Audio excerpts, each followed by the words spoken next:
everyone and welcome back to SK Monikis and we're back again with another video and आज हम लोग start करेंगे for a new series जहाँ पे जितने भी बेसिकली स्टूडेंट्स हैं, जितने भी एस्पिरेंट्स हैं, जिन लोगों का 11th वेस्ट हो गया उन्होंने 12th की फिजिक्स, अब again here we are not going to cover entire of 11th क्योंकि ऑब्वियसली एंटायर ऑफ 11th में टाइम लगेगा which you might not have before starting your 12th class.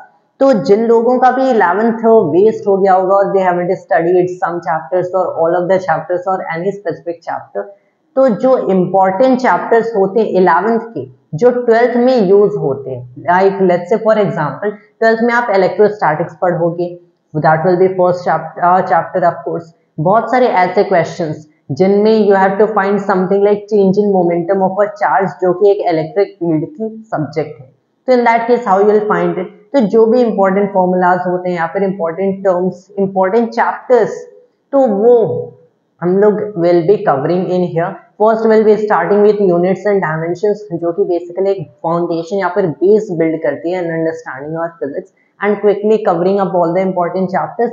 Kinematics important होता है, NLM is important and centre of mass में if you consider linear momentum वाला part जैसे important होगा। So जो भी इंपॉर्टेंट टॉपिक्स होंगे will be covering it. So first will start from here. यहाँ पे अगर आप फिजिक्स में देखते हो, फिजिक्स इज बेसिकली, फिजिक्स में नेचर को अंडरस्टैंड किया जाता है। अब नेचर को अंडरस्टैंड करने के लिए you can assign numbers to various kind of physical quantities. Physical quantities are those quantities या फिर those things that you might say जिन्हें मेजर किया जा सकता है। कुछ भी आप मेजर कर रहे हो नंबर्स के टर्म्स में। अब एक physical quantity is something like an abstract thing. ऐसा नहीं है कि ये फिजिकली एग्जिस्ट करती है या फिर ये कोई ऑब्जेक्ट है। कोई भी फिजिकल क्वांटिटी आप कंसिडर करते हो, it is an abstract thing. इसे आप मेजर कर सकते हो नंबर्स में, जैसे आप मेजर कर सकते हो अपना रूम का टेम्परेचर। तो कंसिडर टेम्परेचर एक फिजिकल क्वांटिटी होता है। देन यू कैन कंसिडर कि किसी भी ऑब्जेक्ट की लेंथ एक फिजिकल क्वांटिटी होती है, that is a physical quantity. Time भी which is an abstract thing एक फिजिकल क्वांटिटी है।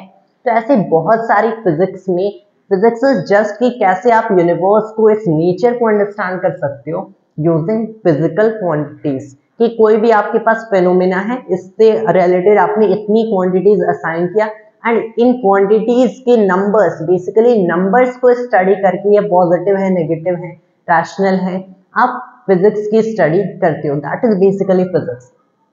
अब ऐसी बहुत सारी फिजिकल क्वांटिटीज आपको मिलेंगी। नाउ द थिंग इज कि फिजिकल क्वांटिटीज को भी बेसिकली दो पार्ट में डिवाइड किया जाता है, स्केलर्स और वेक्टर्स।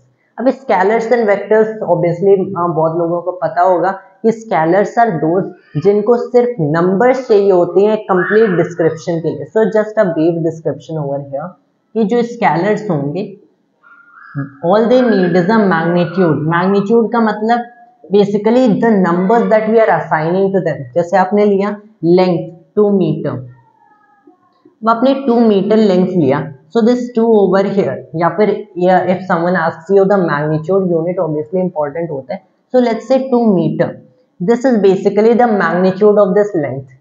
अब अगर कोई ऐसी फिजिकल क्वांटिटी होती है जो कि नेगेटिव भी हो सकती है, जैसे -2 डिग्री सेल्सियस, तब यहाँ पे magnitude is the only the positive number जो कि इस क्वांटिटी को असाइन करते हैं। मतलब इसका magnitude is still 2 degree Celsius, not 2 Celsius degree, you have to be careful.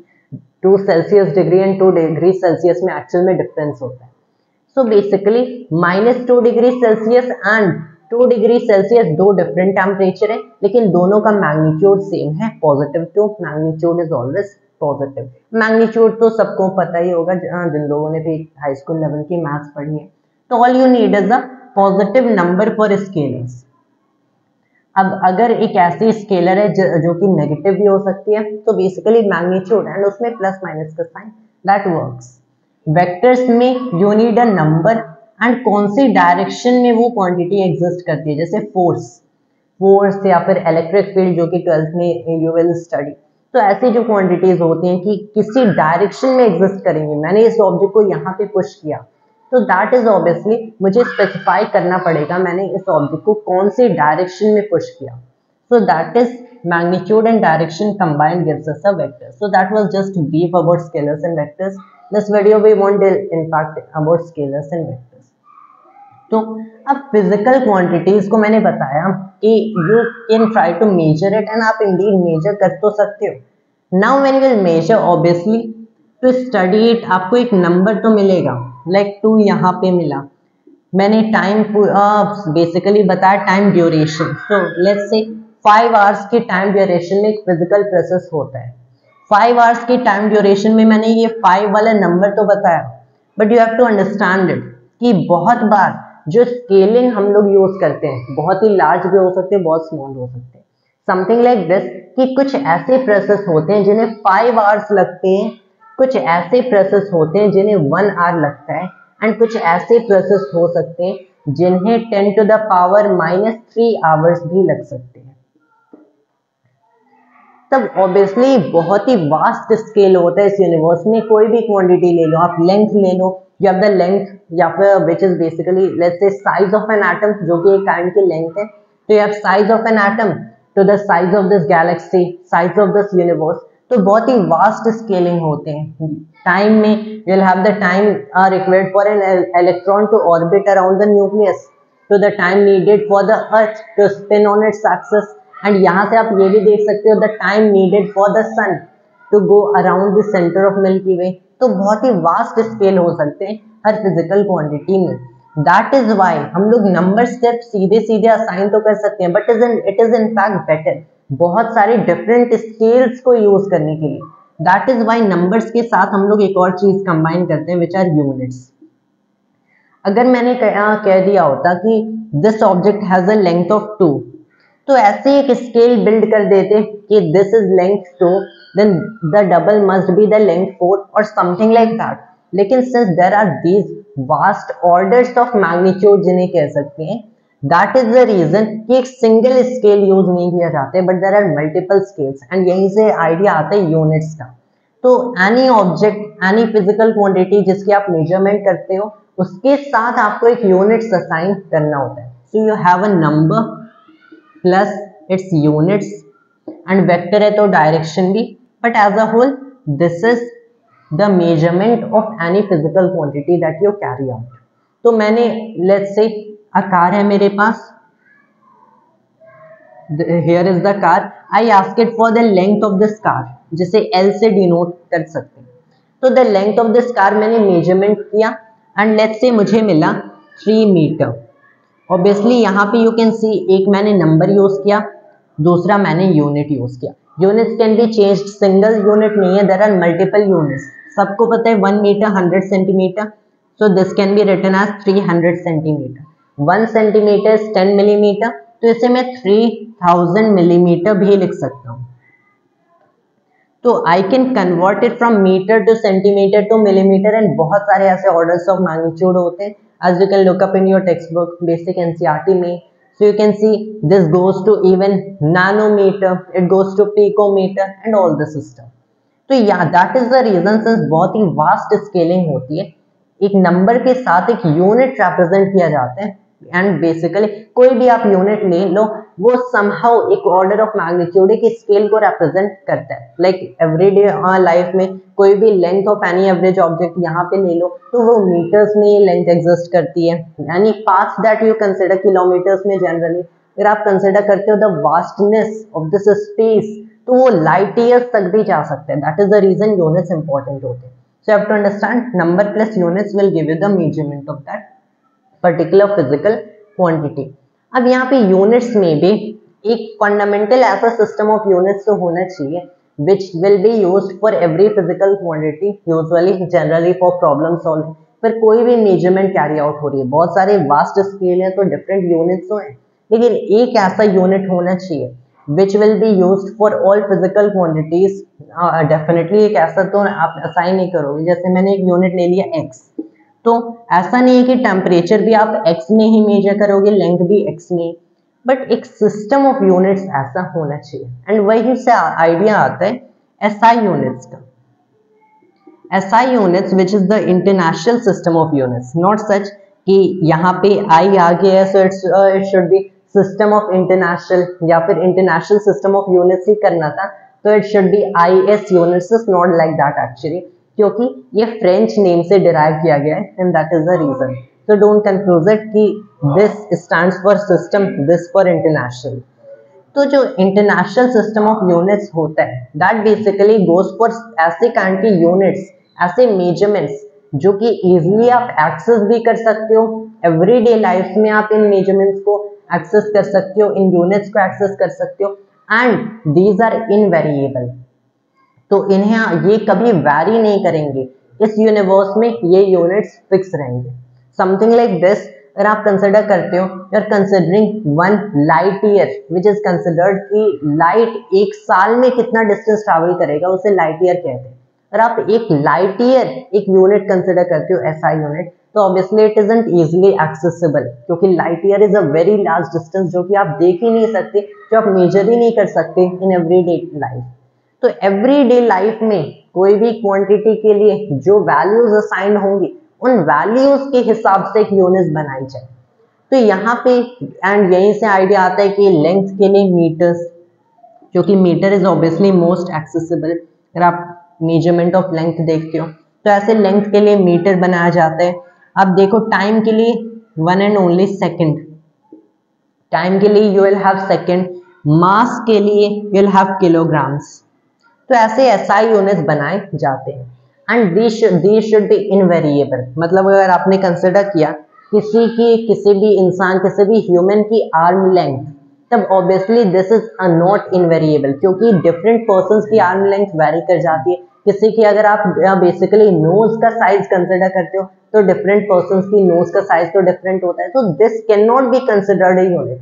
Unit ऐसा होना चाहिए, it should be accessible, daily life में एक्सेस कर सकते हो, and it should B invariable, कि ये वैरी ना करे पर्सन टू पर्सन, सारे लोगों के लिए, पूरे यूनिवर्स के लिए ये यूनिट सेम है. So we can be discussing more about the fundamental units. अब बात करेंगे and fundamental physical quantities, but first of all let me pause.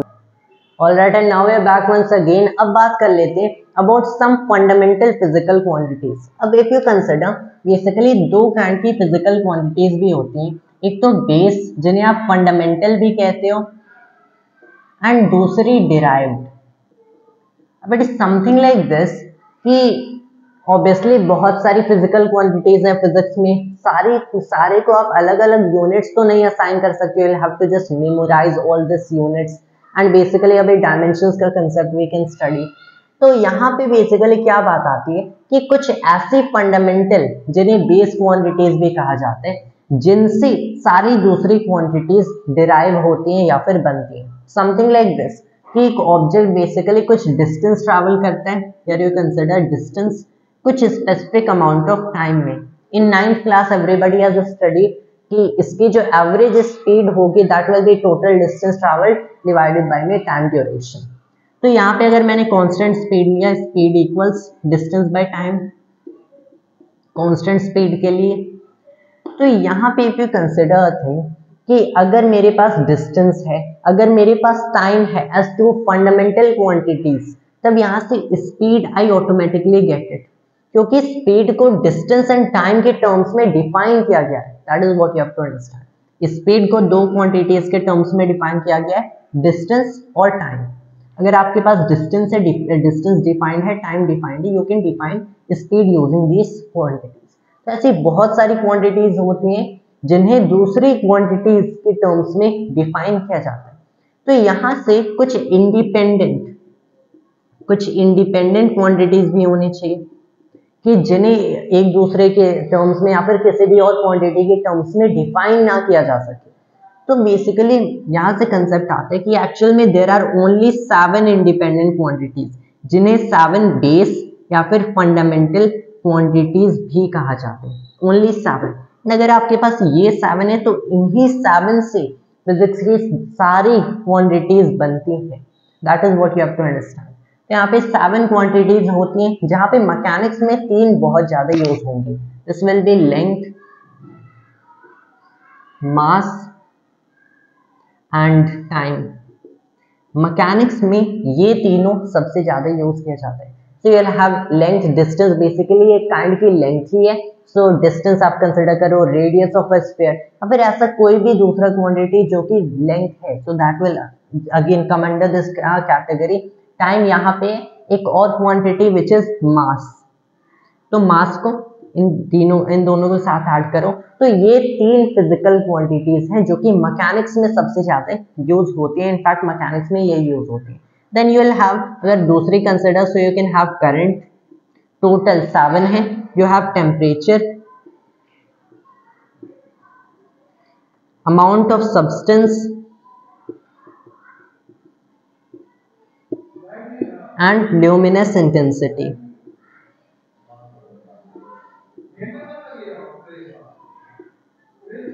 ये 7 क्वांटिटीज हैं विच आर द फंडामेंटल या फिर बेस क्वांटिटीज। अब सिंस फंडामेंटल क्वांटिटीज हैं, इनके लिए यूनिट्स भी इंपॉर्टेंट होने चाहिए, एंड फंडामेंटल क्वांटिटीज की यूनिट्स को बेस या फिर फंडामेंटल यूनिट्स कहते हैं। So you have to get the units, इनके यूनिट्स भी इंडिपेंडेंट होते हैं। लेंथ के लिए SI is metre denoted by m, small m। Mass के लिए you consider it is kilogram, तो बेसिकली किलोग्राम मैंने ऐसे ही लिख दिया, and you will right it this way only. Time के लिए सेकंड, स्मॉल s। करंट के लिए एम्पियर, करंट के लिए you will write ampere denoted by capital A। For temperature you have SI unit as kelvin, not degree Celsius, you have to consider, that is denoted by capital K। Amount of substance को mole से represent किया जाता है, and it is written as mole only, that is, यहाँ पे इसका full अगर आप नेम कंसिडर करते हो, so MOL, short that is MOL, 1 letter का डिफरेंस आता है। Luminous intensity candela.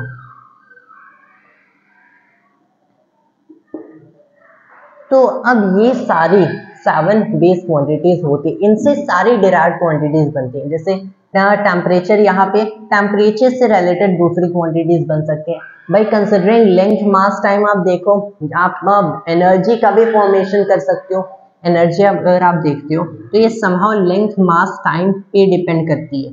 जो हीट होती है, किसी भी ऑब्जेक्ट की हीट कैपेसिटी या फिर हीट ट्रांसफर, तो ये भी बेसिकली इन क्वांटिटीज की वजह से फॉर्म होती है, नॉट लाइक वजह से, indeed it will be better to say इन क्वांटिटीज से डिराइव की जा सकती है।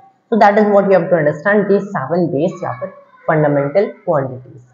अब यहाँ पे since once we have the fundamental quantities, किसी डिराइव्ड क्वांटिटी को एग्जैक्टली रिप्रेजेंट कैसे किया जाता है in terms of fundamental quantities, क्योंकि I told you these are derived from base already, तो कैसे इन्हें मैं वापस इनकी बेस फॉर्म में ला सकता हूँ। जैसे स्पीड को how will I represent it in terms of length and time. I wrote it directly like this, it is distance by time. लेकिन अगर कोई और कॉम्प्लिकेटेड फॉर्मूला हो, कॉम्प्लिकेटेड इक्वेशन, उस केस में हाउ विल आई डू। जैसे energy को कैसे मैं रिप्रेजेंट करूंगा इन टर्म्स ऑफ लेंथ, टाइम या फिर मास, जो कि ऑब्वियसली मैकेनिक्स का टर्म है, तो ये तीनों क्वांटिटीज यूज होंगी। So you have to understand, पहली चीज, length does not depend on current और temperature और luminous intensity on any other। वैसे ही टाइम भी किसी दूसरे पे डिपेंड नहीं करता है। कोई भी बेस क्वांटिटी किसी दूसरे बेस क्वांटिटी पे डिपेंड नहीं करती है।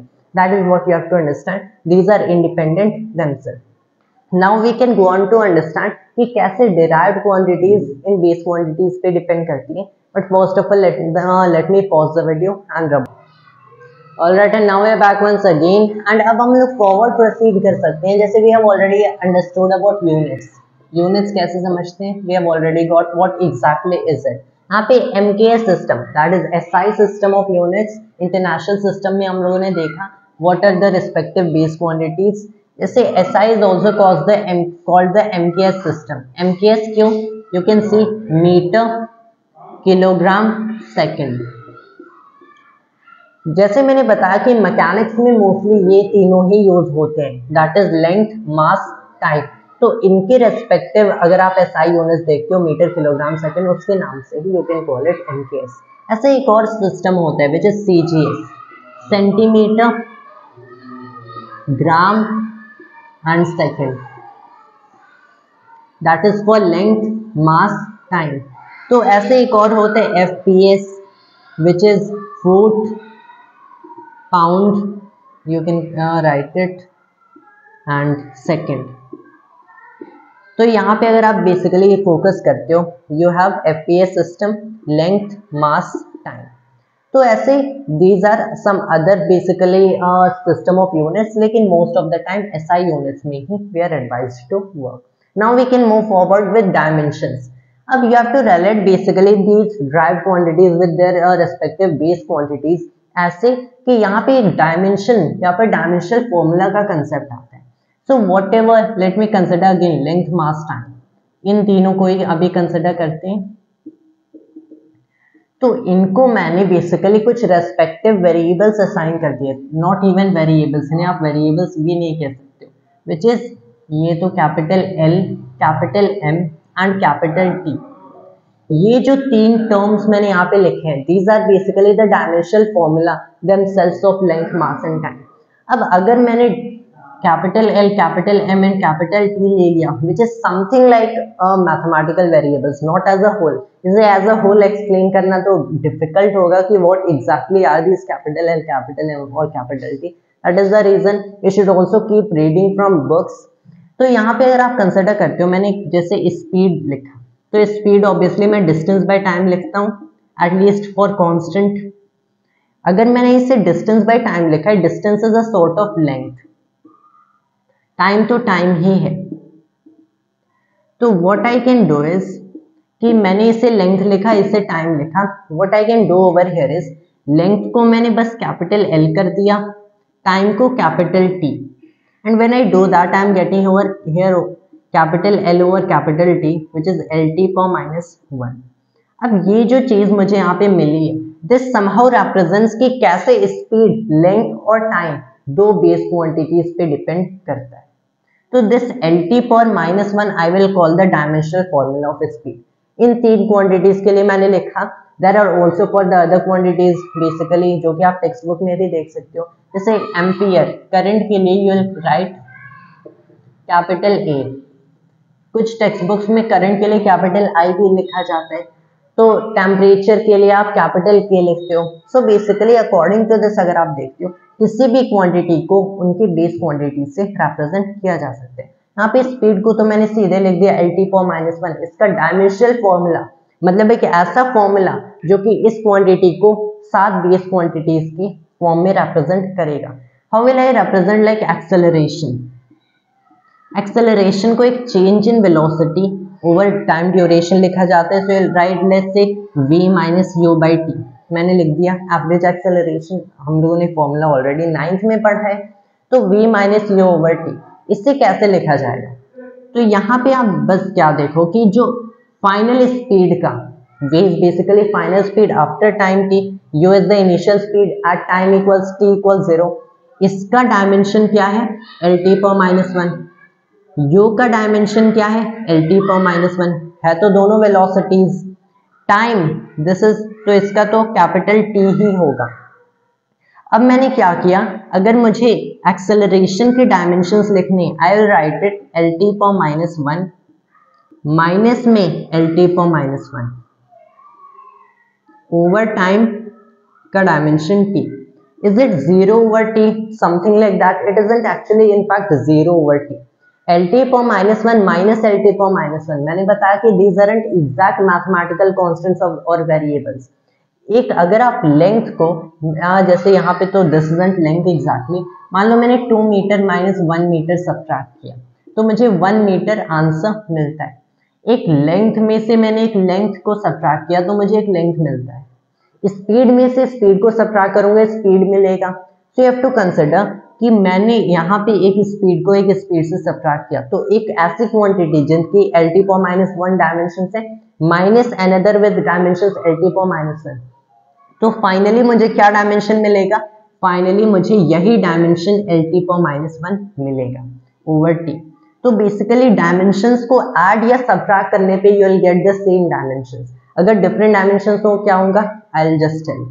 दिस इज, इस T को मैंने ऊपर ले लिया, this is LT⁻1 times T⁻1 LT⁻2 हो गया. These are the dimensions of acceleration. तो आप यहाँ पे देखो कि मैंने एक्सेलरेशन स्टार्ट किया with somehow a change in velocity over time, and इसे मैंने दो बेस क्वांटिटीज के टर्म्स में रिप्रेजेंट कर दिया। सो कोई भी क्वांटिटी हो आप उसे बेस क्वांटिटी के टर्म्स में रिप्रेजेंट कर सकते हो। Let's say kinetic energy, kinetic energy को हाफ mv² लिखते हैं। यहाँ पे मैं कैसे काइनेटिक एनर्जी को बेस क्वांटिटी से रिप्रेजेंट करूंगा। सो you'll have the dimensions of half times dimensions of mass times dimensions of speed square। अब बेसिकली हाफ एक फिजिकल क्वांटिटी खुद नहीं है, यू हैव टू कंसिडर ये एक प्योर नंबर है एंड प्योर नंबर्स के पास कोई डायमेंशंस नहीं होते। You have to understand that. कोई भी प्योर नंबर है, पाई है, it doesn't have any dimension. तो यहाँ पे मैंने इसे एक प्योर नंबर लिया, it doesn't have any dimension. तो dimensions of mass times speed का square, you'll have to make these basically big brackets for representing dimensions। अब यहाँ पे mass, this is basically mass itself, times में speed के dimensions L_-1, so L_-1 का square, so it is ml² T⁻²। These are the dimensions of kinetic energy। कैसे kinetic energy mass, length and time पे depend करती है, how it depends on these three quantities। so that is basically kinetic energy कैसे इस पे depend करेगी, the dimensional formula। अब you have to understand difference between dimensions and dimensional formula। dimensional formula तो as a whole ये ml² T⁻² आपने लिखा। dimensions are basically ये exponents जो कि आप इन quantities के ऊपर देखते हो। जैसे यहाँ पे it is L_-2, तो इसको मैंने L⁻1 T⁻², we can write it। So you will say कि जो स्पीड के डायमेंशंस हैं, it is 1 in length and -2 in time। Basically dimensions का मतलब तो एक्चुअल में होता है the exponents over these base quantities जो कि आप रिप्रेजेंट कर रहे हो। Dimensional formula is the formula itself जो कि आपने कंबाइन करके लिख दिया। लेकिन ऑब्वियसली इन दोनों टर्म्स को इंटरचेंजेबली फिजिक्स में भी यूज किया जाता है। So most of the time anyone will ask you dimensions of this electric field, so you'll just go on to tell the dimensional formula of electric field। बहुत बार ऐसा होता है, it in fact happens। Physics में भी ऐसे interchangeably use किया जाता है। So this is basically how you find dimensions। उस quantity का कोई general formula आपको पता होना चाहिए, कोई भी kind का formula। You have to see जो pure numbers है कोई dimensions नहीं है, pure numbers will have no dimensions at all। जो फिजिकल क्वांटिटीज हैं उनके respective dimensions you have to put and find out. अब इससे related there are lots of interesting things that I am going to tell, but first of all let me pause the video and rub all of it. So now we are back once again. तो अब हम लोग देख लेते हैं about some other things about dimensions and कैसे dimensions को use करके आप डिफरेंट क्वांटिटीज के बीच रिलेशंस निकाल सकते हो। Now I am not talking about just कि कैसे आप डायमेंशनल फॉर्मूला बना दोगे ऑफ अ फिजिकल क्वांटिटी, नहीं, कैसे आप इसे डिफरेंट फिजिकल क्वांटिटीज से, डिफरेंट डिराइव्ड फिजिकल क्वांटिटीज से भी रिलेट किया जा सकता है।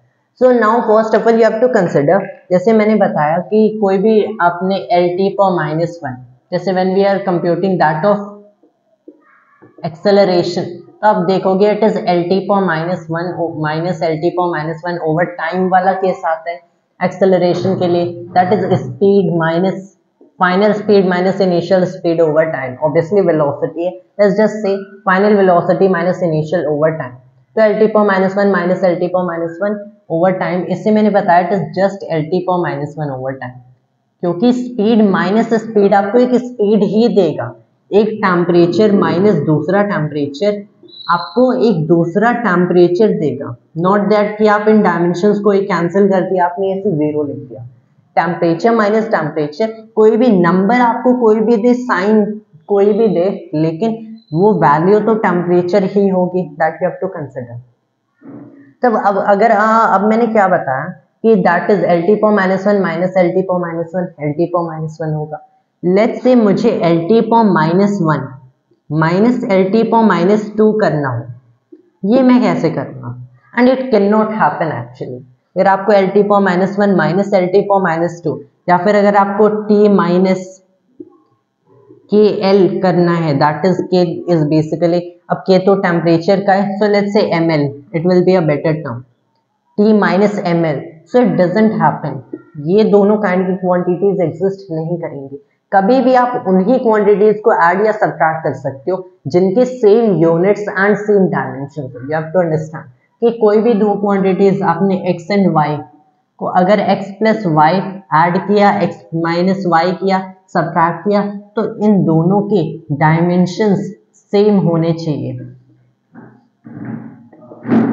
हमेशा उन्हीं को ऐड या सब्ट्रैक्ट करोगे जिनके डायमेंशंस सेम होंगे। तो अब इट डजंट नेसेसरीली मीन कि x and y same quantities ही होंगी। अब देखो मोस्ट ऑफ द टाइम तो सेम क्वांटिटीज होती है, लेकिन बहुत बार ऐसा होता है कि दो डिफरेंट क्वांटिटीज होंगी, अब उनके मीनिंग्स डिफरेंट होंगे लेकिन डायमेंशंस या फिर यूनिट्स सेम आ जाते हैं। तो इन दैट केस फिर भी आप ऐड सब्ट्रैक्ट कर सकते हो, लेकिन दो उन्हीं फिजिकल क्वांटिटीज को ऐड या सब्ट्रैक्ट करोगे जिनके dimensions and units, dimensions same है ऑब्वियसली यूनिट्स तो सेम होंगे।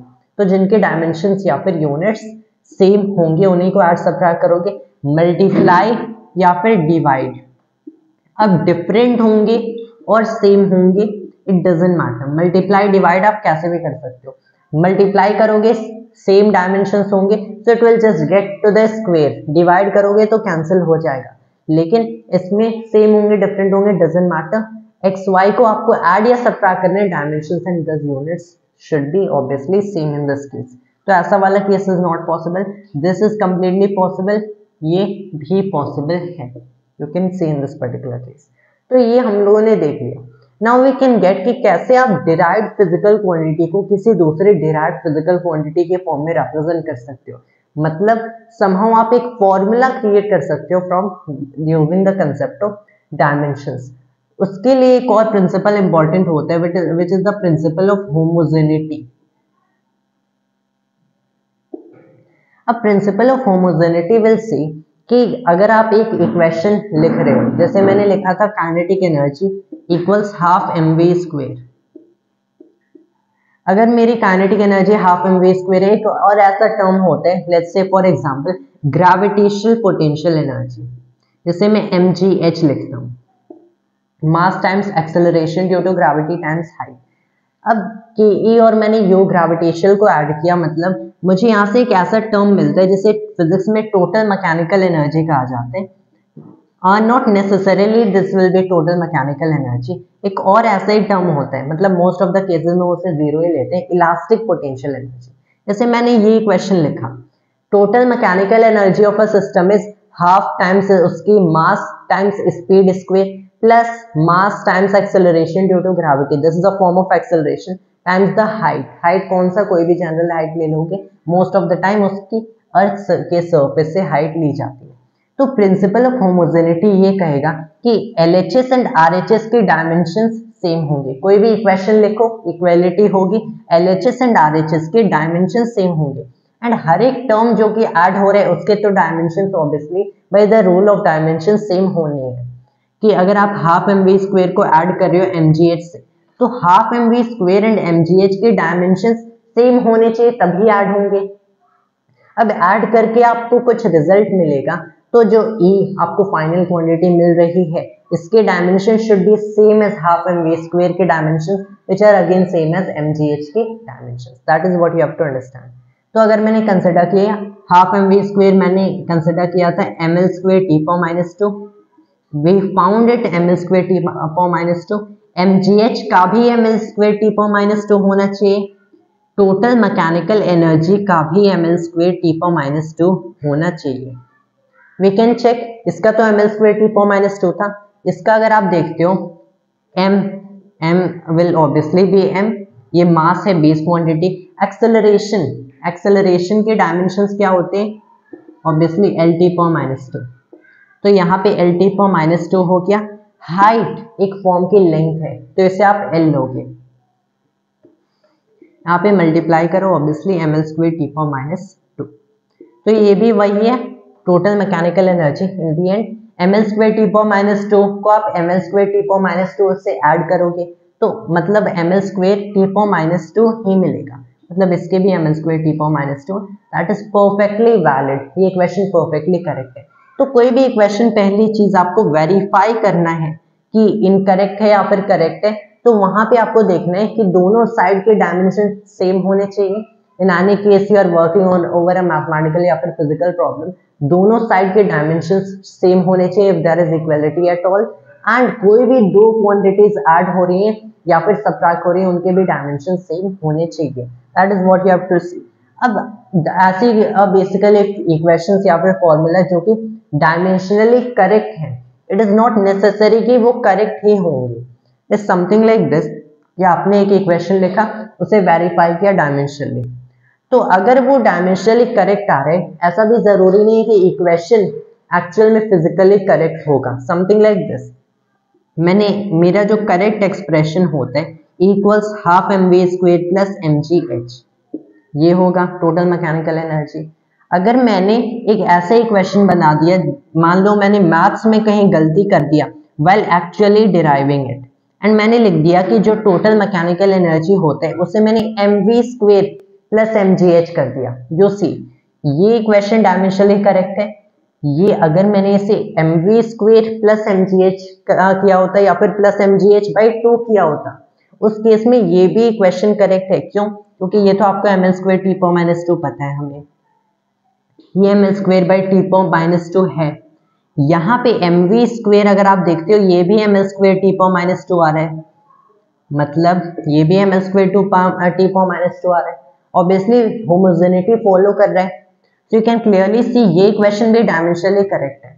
मतलब एक ऐसा फॉर्मूला या फिर एक ऐसा इक्वेशन जो कि डायमेंशनली करेक्ट है, तो चांसेस है वो करेक्ट होगा एंड चांसेस है वो इनकरेक्ट भी हो सकते हैं। तो dimensionally correct is not completely आपको बता देगा आपका फॉर्मूला या इक्वेशन करेक्ट है, लेकिन डायमेंशनली इनकरेक्ट है, मतलब दैट फॉर्मूला इज इनकरेक्ट। अगर आपने लिखा कि E equals half M V plus M G H, इस केस में M L square T power minus 2 M square T power minus 2, ये मेरा हो गया M L T power minus 1, तो ऑब्वियसली ये इक्वेशन डायमेंशनली इनकरेक्ट है, मतलब इनकरेक्ट है, डायमेंशनली करेक्ट है, तो इट कम्स 50-50% चांसेस करेक्ट हो भी सकते हैं, इनकरेक्ट भी हो सकते हैं, you have to take care of that.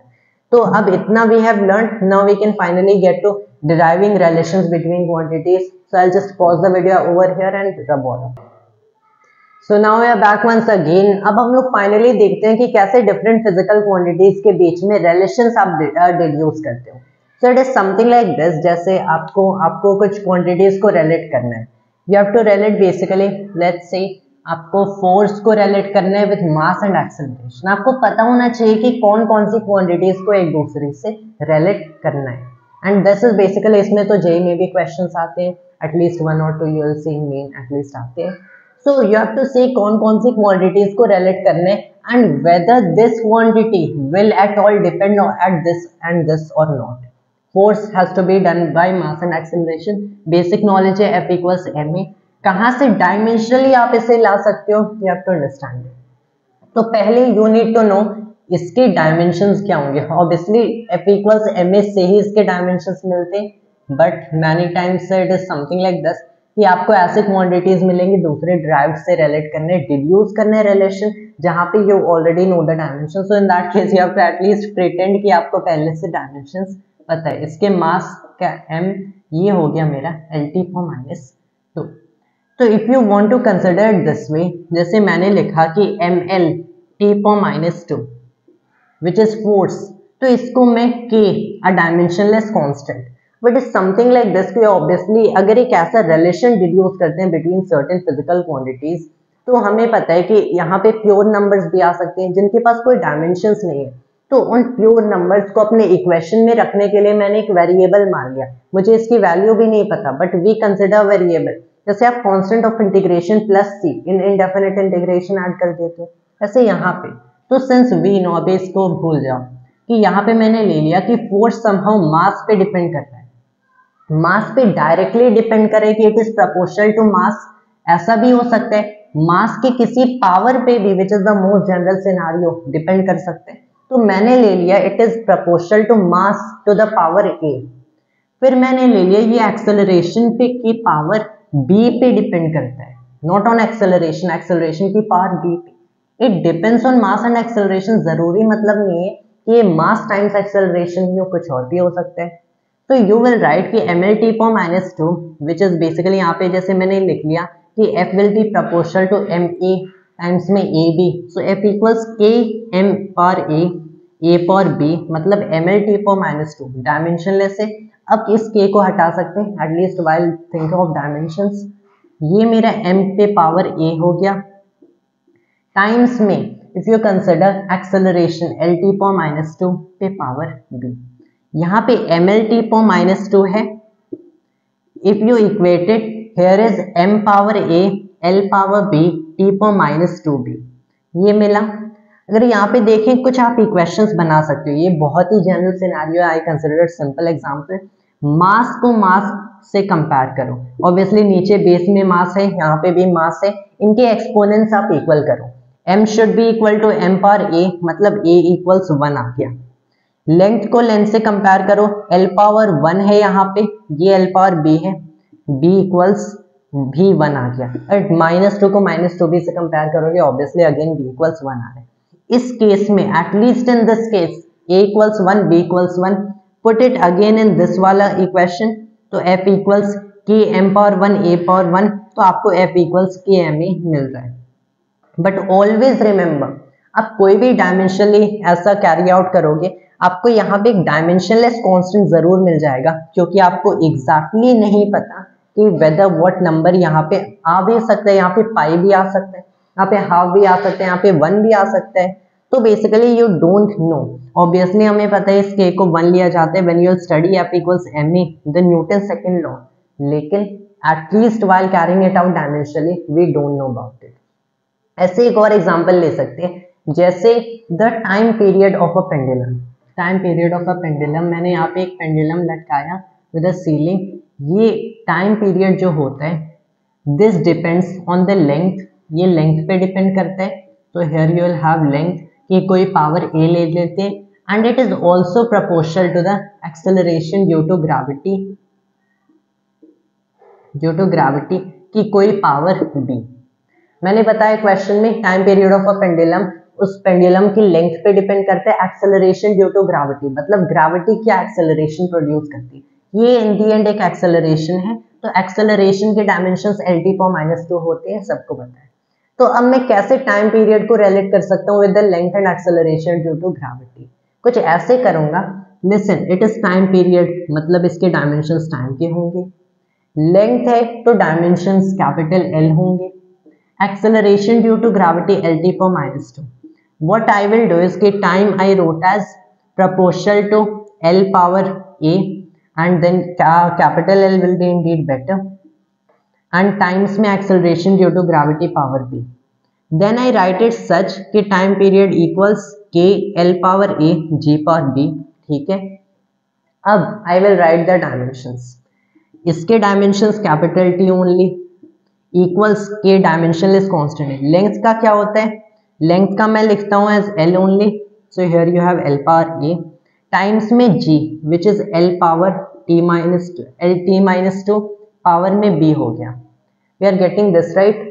अब मैं बेसिकली क्या करूँगा, ऐसे लिखूंगा कि ये जो T मैंने लिखा है it equals L power A plus में B, because it is L power A into L power B, so L power A plus B हो गया।